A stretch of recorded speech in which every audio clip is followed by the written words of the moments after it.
Hello student, today's topic is Schrödinger equation by Shweta Mehra.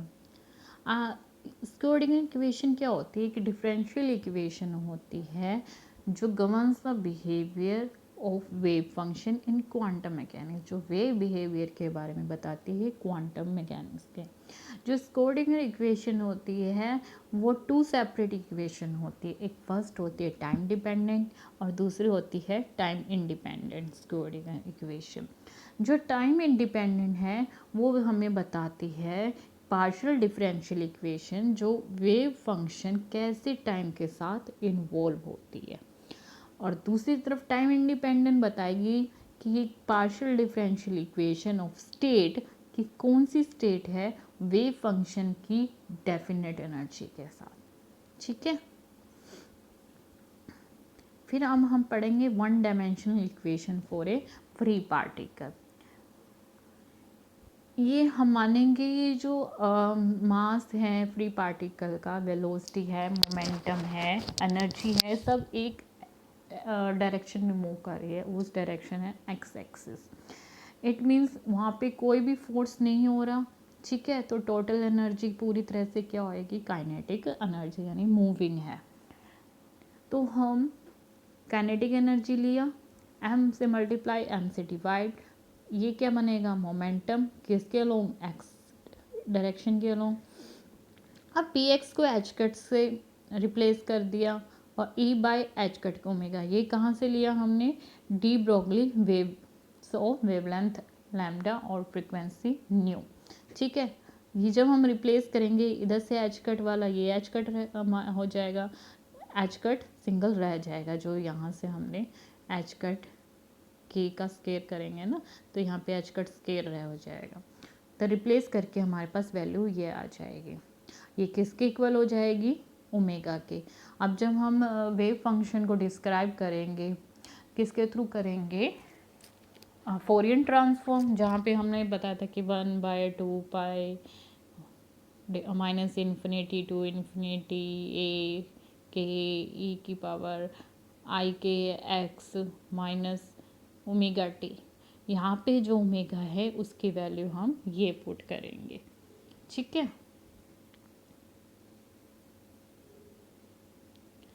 अब देखो वो value put कर दी, यहाँ पे ओमेगा की वैल्यू पुट करेंगे, इसको डिफ्रेंशिएट करेंगे with respect to T. With respect to T करेंगे तो आइटा आएगा और यहाँ से H cut square by 2m आ जाएगा, बाकी एज इट इज़ रहेगा। और ये जो हमारा के स्केयर है उसको हमने अंदर इंटीग्रल में फॉर्म में लिख दिया। क्यों लिखा आपको अभी पता चल जाएगा। इस पूरी इक्वेशन को आयोटा एच कट से मल्टीप्लाई कर दिया। आइटा आइटा स्केयर क्या होएगा? माइनस होएगा यहाँ पे, क्योंकि आइटा स्केयर की वैल्यू -1 होती है और माइनस माइनस में के प्लस हो जाएगा, इसलिए ये इक्वेशन प्लस में है। और एच कट से भी मल्टीप्लाई किया तो एच कट्स का स्केयर, बाकी टर्म क्या रहेगी? एज इट इज़ रहेंगी। अभी इसी इक्वेशन को हमने with respect to S X करेंगे, लेकिन डबल डेरिवेटिव करेंगे। डबल डेरिवेटिव करेंगे तो आइटा स्केयर बनेगा। ठीक है, आइटा स्केयर बनेगा और क्या बनेगा कि एक्स के लोग कर रहे हैं तो पहली बार में के आएगा, दूसरी बार करोगे तो के स्केयर आ जाएगा, सेम माइनस और के स्केयर। अब आप नोटिस करो ये कुछ कुछ क्या है, इक्वेशन सिमिलर है ना? सिमिलर है ना, ये पार्ट और ये पार्ट क्या है? सेम है। तो ये किसके इक्वल हो जाएगा? माइनस एच का 2m ही तो अलग है इसमें। ठीक है, माइनस का साइन हमने यहाँ से लिख दिया, माइनस एच का 2m इंटू में ये, क्योंकि ये दोनों टर्म सेम है। ठीक है, मैंने यही तो लिखा है नीचे। ठीक है, ये दोनों क्या थी? सेम थी। इसकी वैल्यू क्या थी? ये। और हम इसमें से अलग क्या है? H cut by square by में 2m, लेकिन साइन क्या चाहिए हमें? माइनस, जो हमें इस इक्वेशन में दे रखा है तो माइनस। यही तो है हमारी time dependent Schrödinger equation for free particle. अब हम करेंगे इंक्लूजन ऑफ फोर्स करेंगे। ठीक है,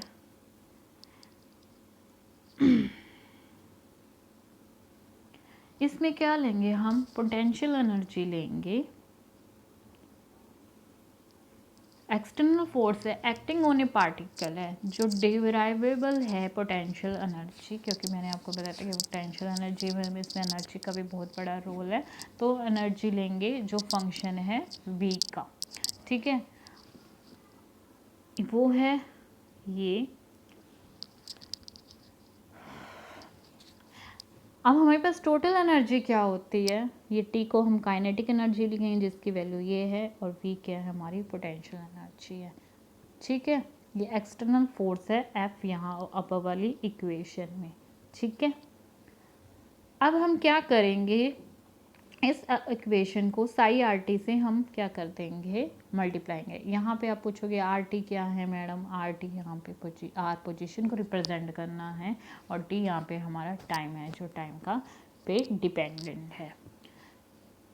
from E P and P square and we are replaced by the corresponding, जो भी हम ऑपरेटर लगाएंगे तो हम इनको उसी से ही रिप्लेस करेंगे, यानी फंक्शन लगाएंगे साथ में, ठीक है। ये कर दिया हमने मल्टीप्लाई। हमें ई की वैल्यू कोऑर्डिनेट इक्वेशन से पता ही है कि ये हमारी ये है जो हमने फर्स्ट निकाली थी, वो हमेशा ई के टोटल एनर्जी के इक्वल होती है, minus H cut square by 2m जो हमने निकाली थी अभी कोऑर्डिनेट इक्वेशन में, टाइम भी ये वो है, ठीक है। यहाँ पे v डिफरेंट था तो हमने इसके अंदर v ऐड कर दिया, ओके। जो हमारा वी आर टी है, जो हमारा ये है, वो क्या कह रहा है कि इसे नोट डिफरेंशियल ऑपरेटर, वो डिफरेंशियल ऑपरेटर है भी नहीं आपके सामने शो, इसमें कोई भी डिफरेंशियल यानी डेल नहीं लगाया है, because it has no dependence on E, क्योंकि उसकी कोई डिपेंडेंस है ही नहीं ई पे, and P which are differential operator, लेकिन पी क्या है, डिफरेंशियल ऑपरेटर है। जो हमारी ये इक्वेशन है ये दिस विन, ये हमारी टाइम डिपेंडेंट कोऑर्डिनेट इक्वेशन है, ठीक है, जिसमें मास एम है और एक्सटर्नल फील्ड से इन्फ्लुएंस हो रहा है बाय पोटेंशियल एनर्जी, हमारी जो ये पोटेंशियल एनर्जी है, ये तो हमें पता है कि ये एज इट इज़ लिख दिया, ठीक है, ये आ गया है, ये साई है, ठीक है, और ये सारा हमने क्या कर दिया, एच के इक्वल कर दिया, और एच हमारा यहाँ क्या है, हैमिल्टन। अगर इसको ई से रिप्लेस किया है तो इसको हमने एच से रिप्लेस कर दिया, जो कि है इसमें हमने ऑपरेटर लगाए हैं, हैमिल्टोनियन ऑपरेटर है, इसको हैमिल्टोनियन ऑपरेटर बोलेंगे, ठीक है। सेम एज इट इज़ यहाँ आ जाएगा एच साई, ठीक है। इसको हम टुकड़ों में भी लिख सकते हैं कि इसकी वैल्यू क्या है, ये खोल के लिखेंगे तो ये बन जाएगी। तो ये हमारा था इंक्लूजन ऑफ फोर्स। अब हम पढ़ेंगे टाइम इंडिपेंडेंट। टाइम इंडिपेंडेंट है जिसे हमें स्टेट पता चलेगी, ठीक है, और इसमें ये ओनली पोजीशन पे डिपेंड रहेगा, टाइम पे डिपेंड नहीं रहेगा, ठीक है। जहाँ पे पोटेंशियल एनर्जी जो भी हैमिल्टोनियन है वो पोटेंशियल एनर्जी के साथ हमने शो करी हुई है, वो डिपेंड नहीं करेगा किस पे, टाइम पे और फंक्शन आर पे, ठीक है, सॉरी, और फंक्शन नहीं, वो फंक्शन पे ही जो आर क्या है, जो पोजीशन है, सिर्फ उस पर ही डिपेंड करेगा। And the total energy E क्या रहेगी, हमारे पास कांस्टेंट रहेंगी, ठीक है। अब हम क्या है, जो हमारा इसमें क्या बोल रहा है, जो हमारा वेव फंक्शन है साई आर टी, यानी दिस वन, ओके, जो हमारा ये फंक्शन है उसको दो पार्ट्स में डिवाइड किया गया है सेपरेट, एक को यू आर कर दिया है, यानी इसको आधा आधा कर दिया, आर वाला अलग कर दिया, टी वाला अलग कर दिया, एक आर वाले को यू आर बोल दिया, टी वाले को एफ टी बोल दिया, ठीक है, इसको शॉर्ट फॉर्म में ऐसे लिख दिया, ठीक है। अब क्या करेंगे हम, इस इक्वेशन को पहले डेरिवेटिव करेंगे, इसमें एफ कॉन्स्टेंट लिया तो वो डेल यू बन गया, दोबारा डबल डेरिवेटिव करेंगे तो डबल कर दिया। अब इस फंक्शन को वापस हम किससे, विद रिस्पेक्ट टू टी करेंगे, तो इस बार यू कांस्टेंट लेंगे और एफ का डेरिवेटिव कर देंगे। अब देखो ये हम तीनों क्यों ले रहे हैं, क्योंकि हम क्या करेंगे, इसको पुट करेंगे इस कोऑर्डिनेट इक्वेशन में, जहाँ पे हमें पहले ये चाहिए होता है एच आयोटा एच कट के साथ ये चाहिए होता है, एच कट की वैल्यू क्या है, ये है, ठीक है, del psi by del T चाहिए होता है ना, हमारे पास ये होता है, ठीक है। उसकी वैल्यू हमें ये, इसकी वैल्यू चाहिए हमें ये, तो ये मिल रही है, ये हमारा कांस्टेंट है जो हम उसमें दे रहे हैं, minus H cut square by में 2 है। फिर हमें चाहिए डेल स्क्वायर चाहिए, डेल स्क्वायर साई चाहिए हमें, तो हमारी उसकी वैल्यू ये है तो इसमें पुट कर दी। फिर चाहिए प्लस में साई चाहिए, और साई की वैल्यू हमारे पास क्या है, यू एफ, लेकिन प्लस में वी था ना, तो हम इसमें वी ऐड कर देंगे। अब फिर इसको डिवाइड कर देंगे पूरी इक्वेशन को यू एफ के साथ, यू एफ के साथ डिवाइड करेंगे तो यू से यू कैंसिल हो जाएगा, एफ रह जाएगा, उधर से क्या हो जाएगा, एफ कैंसिल हो जाएगा और यू रह जाएगा। ठीक है,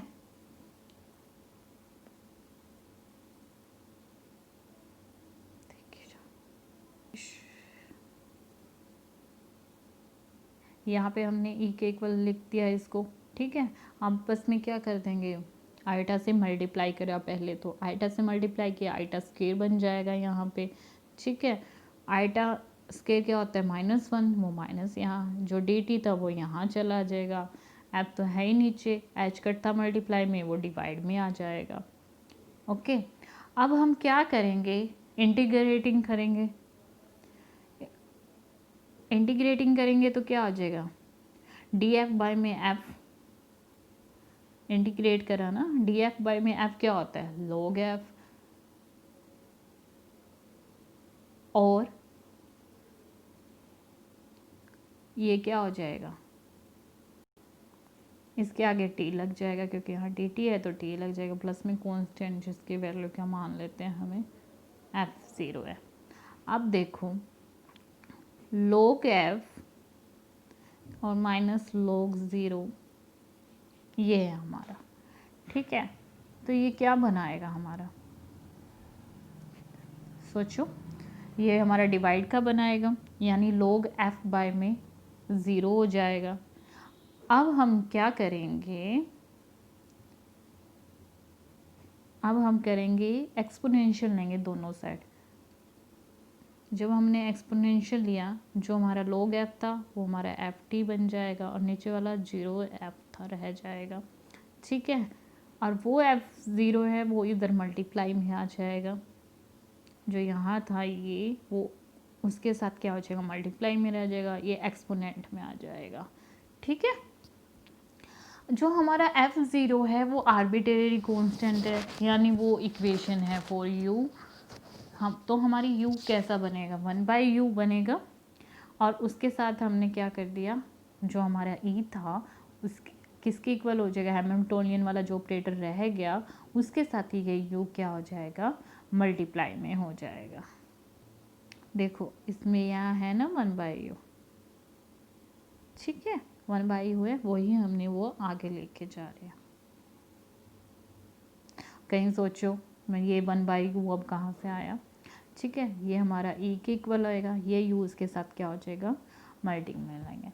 आगे हमारे जो हम पढ़ेंगे नॉर्मलाइज कैसे करते हैं प्रोबेबिलिटी डेंसिटी को, हाँ, तो हम उसमें आपको बताएंगे कैसे। अब इस इक्वेशन को हमने वापस आई आर टी की इक्वेशन में पुट ऑन कर दी है, u का u रहेगा। ठीक है, ये u का u रहेगा, e की वैल्यू हमारे पास दे ही रखी है, ये है जो हमने यहाँ से निकाली थी, इसको एक्सपोनेंट वाली फॉर्म में रख देंगे। अब जब हम बताया मैंने आपको कि constant f0 appearing with ft आएगा, we be chosen to normalize u। ठीक है, जिसको चोज करेंगे नॉर्मलाइज u करने, नॉर्मलाइज करना, जब हम किसी कोई फंक्शन है उसका एक कॉन्जुगेट कम्प्लेक्स होता है, फंक्शन होता है, जब दोनों की मल्टीप्लाई करते हैं तो एक पे क्या लगता है, स्टार लगता है। ठीक है, दोनों की मल्टीप्लाई करते हैं तो वो क्या बन जाता है, 1 करता है, ये अभी आपके आगे आएगा। ठीक है, जब हम साई आर टी, ये पी आर टी क्या है, प्रोपोजिशन प्रोबेबिलिटी डेंसिटी है। ठीक है, वही बात मैंने भी कही थी कि जब हम नॉर्मलाइज करते हैं तो हम स्केयर करते हैं उसके कॉन्जुगेट से, तो वैल्यू हमेशा क्या आती है, यू तो यू है ही हमारा, आर का स्केयर करवाएंगे, सिर्फ इस पूरे का क्या हो जाएगा, स्केयर हो जाएगा। ठीक है, यू तो एज इट इज़ रहेगा, उसकी पोजीशन को क्या करेंगे हम, स्क्वेयर कर देंगे। ओके, तो हमारा क्या हो जाएगा, एच यू ई यू के इक्वल हो जाएगा, तो ये हमारा क्या है, एच ई तो है। ठीक है, एच यू आर किसकी अकॉर्डिंग कर रहे हैं हम, पोजीशन के अकॉर्डिंग प्रोबेबिलिटी डेंसिटी ले रहे हैं, टाइम का कोई रोल नहीं रहा अभी, ठीक है। तो वो क्या हो जाएगा, इंडिपेंडेंट क्या करेंगे हम, टाइम करेंगे, इसलिए हमने इस इक्वेशन को क्या करा है, इस टाइप में लिखा है, ठीक है। यू आर हमारा क्या है, आइगन फंक्शन है, ये अभी मैं आपको सामने डिस्क्राइब करूँगी आइगन फंक्शंस क्या होते हैं। एक सिंबल है साई आर, रिप्लेस कर देंगे हम उसको यू आर से, ठीक है। तो इसको वापस हमने क्या कर देंगे, साई आर में कन्वर्ट कर देंगे। तो हमारे पास ये किसके डिपेंडेंट होगी, ओनली पोजीशन के, लेकिन इंडिपेंडेंट होगी टाइम के। अब पढ़ेंगे हम eigen value and function. The wave function for a given physical system contain the measurable information about the system. पता है ये फिजिकल सिस्टम है वेव फंक्शन का, जो हमें बताता है कि इंफॉर्मेशन कैसा है सिस्टम के बारे में। To obtain a specific value of physical parameter, for example energy, you operate on the wave function and quantum mechanics operator associated with a parameter. The operator associated with energy वो क्या होता है, energy के साथ जो भी operator लगाता है वो हैमिल्टोनियन होता है, और जो वेव फंक्शन के साथ होते हैं वो स्क्रोडिंगर इक्वेशन होते हैं। Solution exist on time independent लेंगे इसमें Schrodinger equation only for a certain value of energy, these value are called eigen value, ठीक है। तो इसका ये है जो अभी हमने निकालना है, उसमें मैंने आप यू आर था वो क्या थे, आइगन फंक्शन थे, तो इसमें हम ये लेके चलेंगे, वहाँ प्रीवियस इक्वेशन से ही आ गया, ओके। हमें वही प्रीवियस इक्वेशंस लेके ही चलेंगे, ठीक है। यहाँ पे ई एन क्या है, डिफरेंट क्या है, वेल डिफाइंड एनर्जी स्टेट है जिसके एन के वैल्यू 1 2 3 एंड सो ऑन हो सकती है, ठीक है। टाइम डिपेंडेंट वेव इक्वेशन लेके चलेंगे जो हमारी ये आई थी। टाइम डिपेंडेंट है, इंडिपेंडेंट है, तो ये ज़ीरो कर देंगे इस वेव फंक्शन को, ठीक है, क्योंकि ज़ीरो है, लिखे तो भी ठीक है, ना लिखे तो भी ठीक है। यहाँ पे हमने क्या कर दिया, टाइम को क्या कर दिया, ज़ीरो कर दिया। प्रोबेबिलिटी डेंसिटी जिसको पीआरटी से हम करते हैं, तो वहाँ पे इसको कांस्टेंट हो जाएगा। तो वही अभी जो हमने प्रीवियस किया था बिल्कुल सेम वैसे ही है। वहाँ पे ओनली हमने क्या किया था, यू इंटू में साई आर करके, यू इंटू साई आर करके ऐसे ही किया था, स्केयर किया था। सेम यहाँ पे जो हमारी क्या रहेगी, कांस्टेंट रहेगी। When n is equal to 1 2 3 the state for which probability density is constant in time. हाँ, जैसे कांस्टेंट इन टाइम रहेगी उसकी प्रोबेबिलिटी डेंसिटी, जो कांस्टेंट रहेगी तो उसको वो स्टेशनरी स्टेट पे, यानी मूव ही नहीं कर रही तो वो स्टेशनरी स्टेट पे रहेगी। टाइम डिपेंडेंट फैक्टर क्या है हमारे पास, ये दे रखा है, ये है for such state are governed by the energy E N. अब हम क्या करेंगे, इसको करली डेरिवेटिव करेंगे विद रिस्पेक्ट टू टी। तो ये सेम क्या आ जाएगा, ये टी को छोड़ के सारा यहाँ आ जाएगा और माइनस की वैल्यू भी यहाँ आ जाएगी। एक्सपोनेंट है तो सेम वैल्यू यहाँ आ जाएगी, और हमें पता ही है कि ये क्या है, ये एन के इक्वल है, ठीक है। हमें पता है आई आयोटा एच करली साइन बाय आर टी बाय में कर ली T E N psi N R T के इक्वल होता है, ठीक है। This equation is also an eigenvalue, तो इसमें हमारे पास आइगन वैल्यू है E N and so on with psi N R T. The eigenfunction operator क्या है हमारे पास, I H cut curly by curly with same eigen value E N है हमारे पास, ठीक है। हम इसको बोथ ऑपरेटर एच में भी लिख सकते हैं, और एनर्जी ऑपरेटर हमारे पास I iota H cut curly by curly T में है। जो हमारा मोमेंटम ऑपरेटर है पी, उसको भी हम सेम ऊपर वाली जो हमारी इक्वेशन है उसको हम इसी फॉर्म में भी लिख सकते हैं, जो यहाँ है इसको हम क्या है इस फॉर्म में भी लिख सकते हैं। बस क्या कर देंगे, वापस से हम वही कर देंगे, पी ई आई के एस माइनस ओमेगा टी है, डेरिवेटिव करेंगे तो सेम ही वही आ जाएगा, minus iota X with respect to T करेंगे तो आई के ये आ जाएगा एच कट सोई, और जो हमारा आई एच कट कर लिया है इसको इक्वल ले सकते हैं, डेरिवेटिव करेंगे तो एच के आ जाएगा, ठीक है। विद रिस्पेक्ट टू एस करेंगे तो यही हमारे पास आ जाएगा, ओके। अब हम पढ़ेंगे क्या है physical significance of wave function. Physical significance of wave function क्या होता है? The wave function psi has no physical meaning, उसका खुद का तो कोई मीनिंग नहीं है, but is a complex quantity represent of variation of matter wave. ठीक है, मैटर वेव हम पढ़ चुके हैं, जो पार्टिकल भी जो मैटर है वो बिहेव करती है पार्टिकल की तरह। ठीक है, कॉम्प्लेक्स ही है, आयोटा वगैरह ऐसे फंक्शंस हैं उसमें। The wave function I describe the position of particle with respect to time. ठीक है, विद रिस्पेक्ट टू टाइम होता है। It can be consider probability amplitude भी है, since it use for location for the particle. Probability है कि हम particle की लोकेशन कैसे निकालेंगे, कहाँ पे निकालेंगे, एम्पलीट्यूड्स में। The square of the wave function gives the probability density. ठीक है, स्क्वेयर वाला भी हमने किया था जब पीआरटी, तब हम स्क्वेयर कर रहा था, तो वो वेव फंक्शन की क्या है, प्रोबेबिलिटी डेंसिटी है। ठीक है, रिप्रेजेंट करती है वेव फंक्शन को itself. More the value of probability density more like to find the, जितनी ज़्यादा प्रोबेबिलिटी होगी डेंसिटी में, उतनी ही ज़्यादा चांसेस है पार्टिकल को रीजन के अंदर फाइंड करने के। ठीक है, psi R T and is complex conjugate, मैंने जो भी आपको बताया था, as the position probability density है पी आर टी की। जब हम दोनों को मल्टीप्लाई करेंगे तो हमारे पास क्या आ जाएगा, ये आ जाएगा। ठीक है, जैसे मैंने आपको बताया था बिल्कुल वैसे ही अभी हमने करा था, लेकिन ये पॉइंट थोड़ा जल्दी आ गया था इस वजह से। Thus we consider a small amount of dV by the coordinates r to rdr the probability of finding particle in the volume d and the surrounding point r at given time t।